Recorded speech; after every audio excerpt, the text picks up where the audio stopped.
So it's his job, and all he's doing is sitting around on the phone. Typical ball breaker. Gets a labourer to do all the work, while he sits there making phone calls and making more money on the side. Business is booming. Business is booming, huh? Business is booming.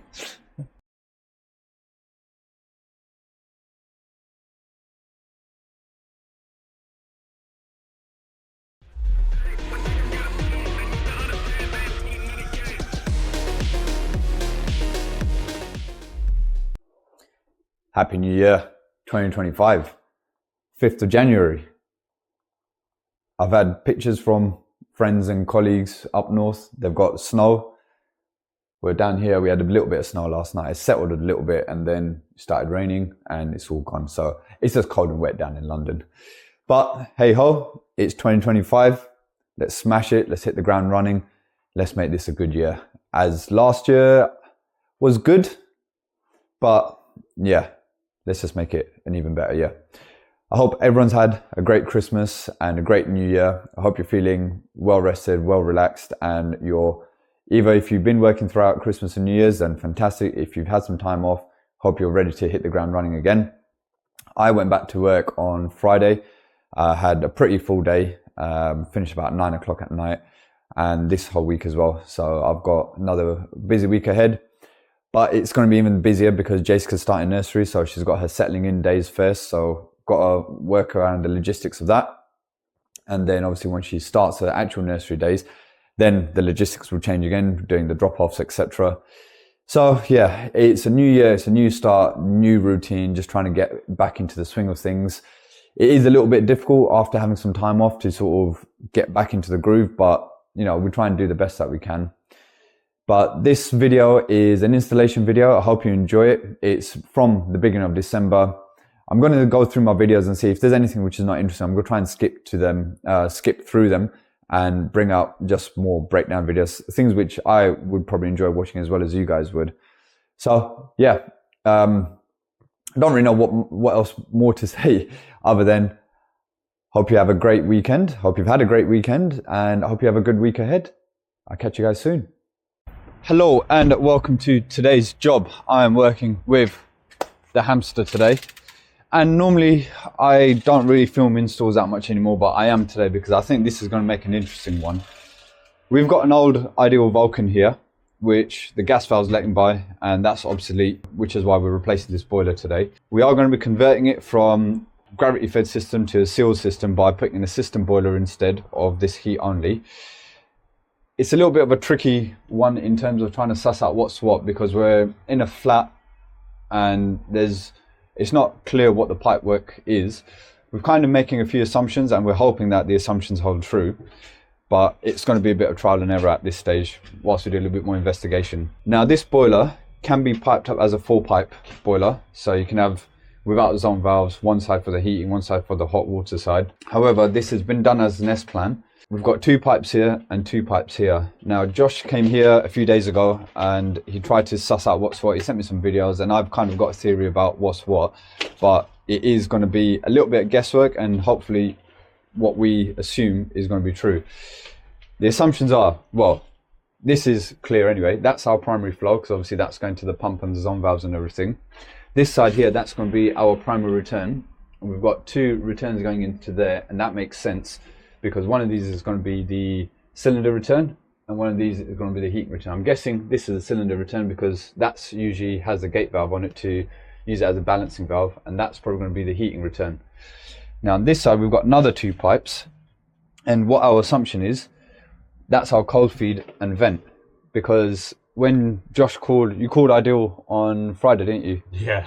And he had a chat with them, and even they don't have much information on this boiler because of how old it is, but Josh ran our assumptions by Ideal Tech, and they said in theory, yeah, this side can be used as cold feed and vent because you can use whatever tappings for whatever you want to do back in the day. So we're assuming the 15mm pipe is going to be our cold feed, that 22mm pipe is going to be our vent, which makes sense because there's no other pipe sort of going up to the loft from the airing cupboard or anything like that, and everything's here, so like in terms of the pump and everything. So we're assuming that's that. We're gonna try to confirm these. What we're going to do first, we're going to put a hose onto that cold feed and then let it run out. What we believe is the cold feed, and then hopefully that should let the F&E tank empty out, because we've turned off the cold mains, and as long as the water stops running out the hose, that will confirm that that is our cold feed. So yeah, let's try and do a little bit of investigation and we'll go from there. Gas meter is literally just behind this door here. You can probably just see it through the crack. So that's just coming there to there. So we're not going to have any issues with the gas. Flue, we're probably going to bang it straight out the back here, get rid of some of this ivy. Condense can go straight out to here as well. So that's all sweet. It's going to be an interesting day. Let's just try and see how we get on. So this is the airing cupboard, and we've sussed out this is our cold mains. That's going up, then it tees off, comes down, then goes into this wall, and that's what's feeding the kitchen tap. And then you've also got from the hot, that goes down, reduce it to 15. So hot and colds are going to there. We have our cylinder flow and return. We have this, there's a shower pump here as well. So we've got an Essex flange on the side, that's going to the shower pump. Got the cylinder drain off here, which we don't need to worry about. And that's the cold feed to the cylinder, which is obviously staying because we're not doing a conversion. We're keeping this where it is. Okay, this is very cozy. I don't know how much we're going to be able to see in here, but okay, so the F&E tank, I don't know if you can see, it's all the way up there. So I don't actually know how to get to it. We've got obviously all this other pipe work here. Got the main cold water storage tank up here. Right, I think what I'm going to do first, I'm going to try and jump up. It's a bit of an obstacle course here. So let me figure out what's going on, and then I'll see if I can get the camera, if I can bring you guys along with me to try and figure out what's what. Okay, so I have just been up there. I couldn't take you guys with me because it's proper Krypton factor type obstacle course, but the F&E tank over there is drained out. I got Josh to cut the cold feed downstairs and put the wet back on blow, and I was up there and that was bubbling in.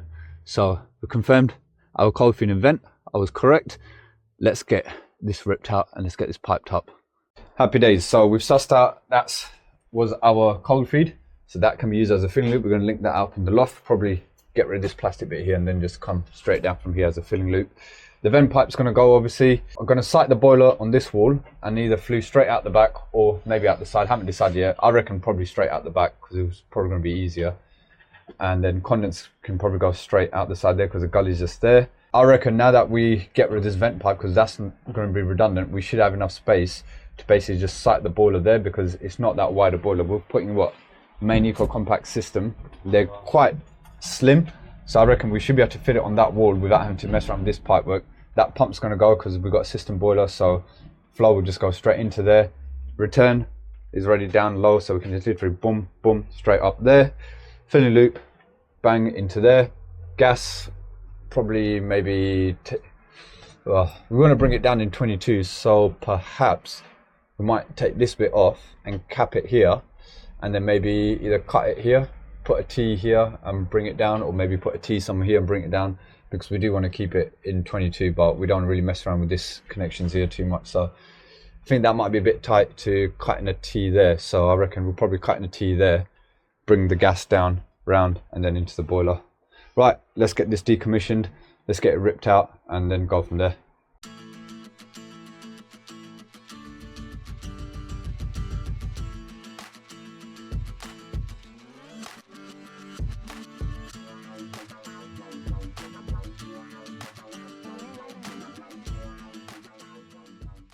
Lovely. Boiler's out.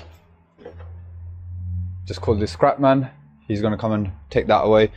Flue's out as well. So with that, I think Josh has just got a bit of breeze block. He's going to put it in, and then we'll just cement it from the outside. So now we'll probably, we want to try to get the Flue out from this side because, and I don't know if this is a grey area or not, the easiest thing would be to bring it straight out, but then you've got this balcony above here which they use as a bit of an outdoor space. Now there is like a metal sheeting here, So I don't know if it would cause an issue with fumes or the plume going up. I don't know, but to be on the safe side, if we can core it to come straight out here, that would be the best. So that's what we're aiming to do, but we've only got obviously just a meter length of flue. So what we're going to probably try and do is cut this back a bit, move this zone valve over to this side a bit. I don't think we're going to have much more room to move this zone valve over unless we cut that there, move that zone valve to there, and then even that, cut it there, put the zone valves there, and then just bring the pipes around and redo this little section here, so that way we can bring the boiler a little bit more to this side, and then we'll have enough space. I think if we just get rid of, maybe just move that over, and then from here, maybe even from here, bring that out, do the bypass slightly differently, do that in 22 maybe even, so we can cut that out and then put a 22mm bypass in. We can, even if we can bring everything over a little bit more, then I don't think we should have too much problem getting the flue out to the side, because ideally that is what we prefer. So, and for that we need to do a little bit more measuring in terms of from the back wall to the flue, because if the boiler is going to be sitting on this wall, yeah, we can't put it on this wall because we've got electrics and stuff here. So this is the wall that's going to go on. We just need to get the distance from the back wall to the center of the elbow, so we can measure accordingly, and then we core it out there. So yeah, just gonna do that. Josh is up in the loft linking out the cold mains to this, so this is going to be used as our filling loop. So I'll start probably just cutting this back, get rid of the pump and everything, get the template out, and then see where we can site the boiler and how much distance we have on the flue, so that we know exactly where to put it. Josh is just renewing the gas run to the boiler. I've done the bypass section in there, so we did end up just cutting the zone valves back a little bit. So put the heating zone valve a little bit further across, hot water zone valves where it is, but we just, whatever was coming out of it, which was this little T section here, so we removed that, cut that back a bit. There's a 15mm gate valve acting as a bypass before, so we renewed that at 22, brought that into there, so that's all pressed in. We are now going to probably get rid of all this pipe work down here, get rid of all that there, because that's all looking a bit grubby. And then what we can do, once we've hung the boiler, we know how low to cut everything out, tee this into this, and then just bring it down in the return up to the boiler. But I think what we're going to do next is we're going to core the hole. So because we are doing a side exit flue, the distance from the back wall to the center of the elbow is 150mm, so that's that line there. Now I haven't determined the height yet. I'm going to have some lunch first, then determine the height, punch the hole out there, and then core it from the outside in. We are going to be using a flue snug, so we're going to be using 152mm core bit. And it looks like this wall isn't like solid, so I'm hoping we shouldn't have too much difficulty getting the core out, and we should clear this as well. So the flue will probably come out somewhere here. We wanted to avoid getting out there, so I think it's going to work to bring it out here. Then probably also the condense will just bring it out, core a hole through here, pipe snug straight down into there. So everything's here for what we need. Lunchtime? A bit, yeah. Well, for me, he's gonna carry on working. I'm gonna have some lunch, and then I'm gonna core that hole out.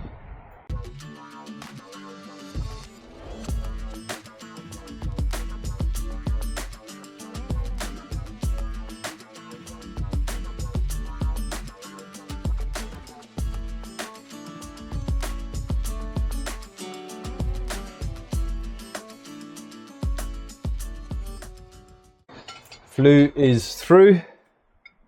Using the flue snug again, so I cored a 152mm for the flue snug.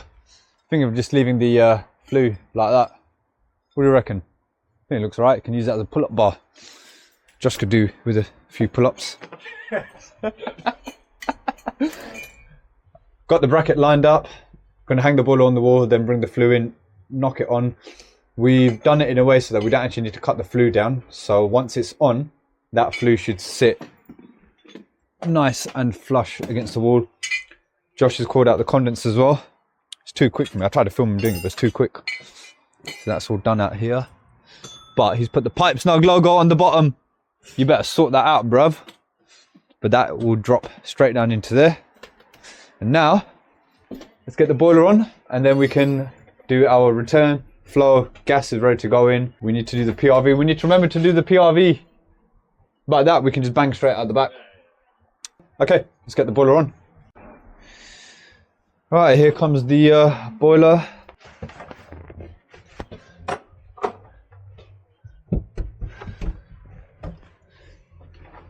And voila! I'm going to see if I can literally just get the flue. Josh, can you push the flue from the outside? Yeah. Right, hang on.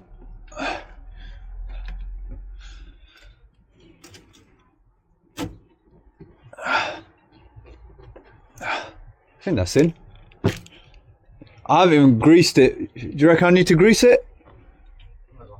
Okay. Should I grease the elbow or? Well, if it goes on, then. I mean, it goes on. I just don't know how. Yeah, I think grease it just to be on the safe side. The flue is actually in to the elbow already. This stuff, simple, but it just. I've got to pick up a screw fit. You bought some? Yeah, it's handy for stuff like this.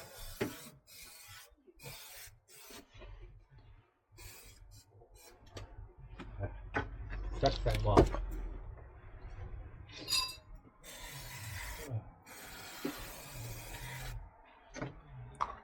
Right, push it in from the outside again.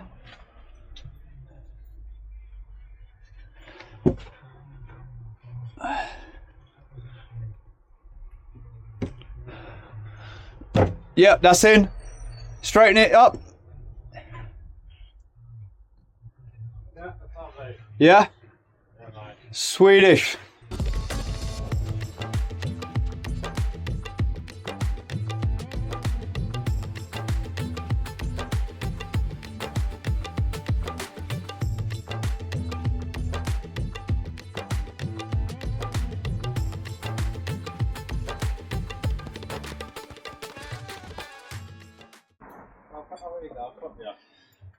What are you swapping me for? Ah, he found his AAV, which he couldn't find, so I fitted one of mine. So this is where we are currently. Flow and returns all piped up. So flow, we brought it up there, stuck an AAV on there. That's going around into there. This we're going to use initially as our flushing point, and then we'll cut it, put a socket on it, reducer, and then the filling loop, other end of the filling loop will go on there. So doubles up on that. Filters on. I'm now going to get the flush set up, get the flush going. So what we're going to do is obviously isolate the flow. Don't even need to isolate the return because I'm going to take the filter off, go onto that flushing connection there, go onto there. So start flushing the system. I think there's only 4 or 5 radiators here, so it's not a big system at all. Whilst I'm doing that, Josh is going to probably, I don't know what he's going to do, try and make himself useful a little bit. What are you doing, Ben, George? He'll probably get the gas, the PRV and the condense stuff sorted whilst I get the flush going, and then we've got the wiring to do as well. That's currently the wiring center, which we're going to remove. Josh has got a Wago wiring center, so we're going to use that and then basically rewire everything to the Wago wiring center and then bring power and switch lab into the boiler. That is the plan. Let's get on with it.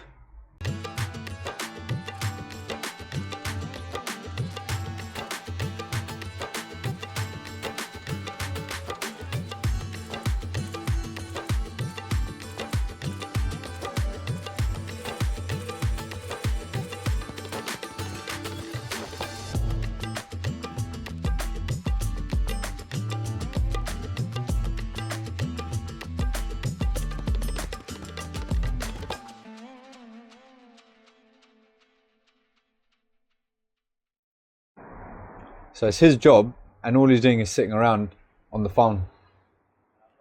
Typical ball breaker.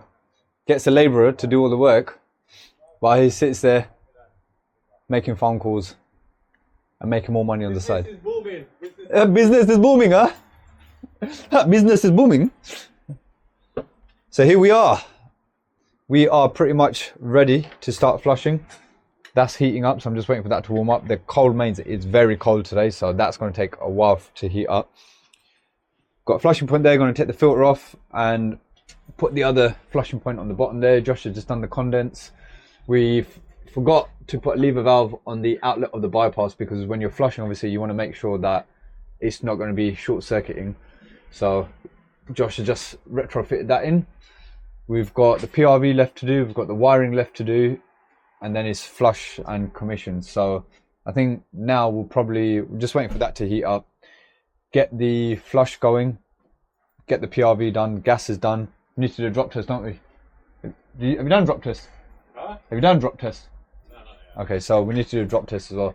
Should be all right because gas meter's just there anyway. Water's back on, that's all live, so that's filling up the machine. This battery is about to die, so I'm going to put the camera on charge. There's not a lot more left for us to film, I don't think. It's PRV wiring condense, so yeah, not really anything interesting. So I'll probably just come back to this now once we're finished and see how dirty the system is. Maybe I'll show the magnets, but let me get the camera on charge and yeah, we'll get the flush going soon. Well, my camera is fully charged again, so I'm bringing you guys out to show you this. Now bear in mind, this is only 5 rads. Look how much dirt that's picked up just from 5 radiators. That's what you get from an old ideal Vulcan on an open vented system. Right, let's get this cleaned up and let's start dumping. You happy? Very happy. Here, eating your cookies. I'm happy because that's always a good sign. Boiler's done. We're commissioned, we're up and running. We had real concerns about the working pressure because we were like, pretty long run, you know. 20 millibar there, 20 millibar there. Can't ask for better than that. Everything's working, controls are working. So we did link out, well, Josh linked out the cold main up in the loft. So that was the old cold feed, which is now being used as the filling loop. We've got the filling loop with the gauge on there, and also we've got the analog gauge on there as well. We're just leaving it in service mode at the moment for a few minutes just to let everything get hot. Josh has been upstairs, everything's already getting warm, so I'm just going to leave it for a few minutes, let it get nice and hot. But other than that, it's been an 11-hour shift. No, actually less than that. About Half 9-ish. So 10.5 hours. Took out the old Vulcan, fit the new system boiler, cored a new hole, rejigged some of the pipe work, renewed the gas run, commissioned it, power flushed it. Everything's good. No issues on this one, so can't complain. I'm happy, Josh is happy, the tenant upstairs happy, she's got heating hot water again. So thank you for watching. Don't forget to like and subscribe, please. Catch you all soon. Josh, give a high five.